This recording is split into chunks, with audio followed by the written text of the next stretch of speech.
উৎপাদকের বিশ্লেষণ কিভাবে করতে হয় আজকের ক্লাসে শিখব।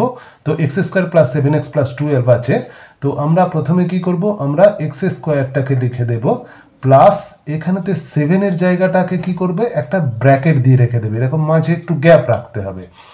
এই এক্সটাকে বাইরে লিখব, প্লাস 12 লিখব, 12 লিখব।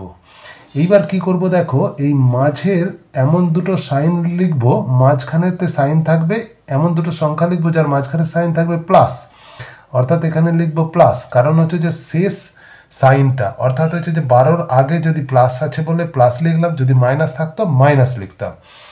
এইবার দুদিকে এমন দুটো সংখ্যা লিখব যে দুটো সংখ্যাকে গুণ করলে হবে এই সংখ্যাটা 12, আর যোগ করলে হবে এই সংখ্যাটা 7। অর্থাৎ আমরা যদি 4 আর 3 লিখি, দেখো 4 আর 3 গুণ করলে হয়ে যায় 12, 4 আর 3 যোগ করলে হয়ে যায় 7, তাহলে 4 আর 3 লিখব। এইবার কি করব, এক্স স্কোয়ার প্লাস এই 4-এর সঙ্গে এক্স গুণ করব, 4x হয়ে যাবে, প্লাস 3x হয়ে যাবে, প্লাস 12।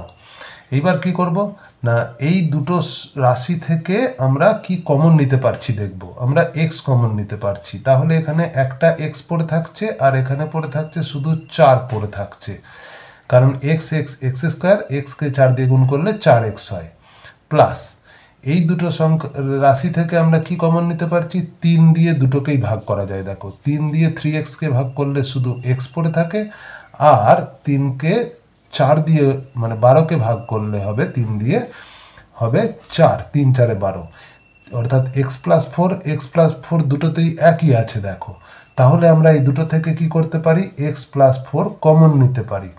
এখানে পড়ে থাকছে x আর এখানে পড়ে থাকছে কত, 3 পড়ে থাকছে, অর্থাৎ আনসার হয়ে গেল x plus 4 into x plus 3। তোমরা নিজেরা পরীক্ষা করে দেখতে পারবে অঙ্কটা ঠিক হয়েছে কিনা। x প্লাস 4কে x প্লাস 3 দিয়ে গুণ করবে, দেখবে x square plus 7x plus 12 উত্তর হচ্ছে।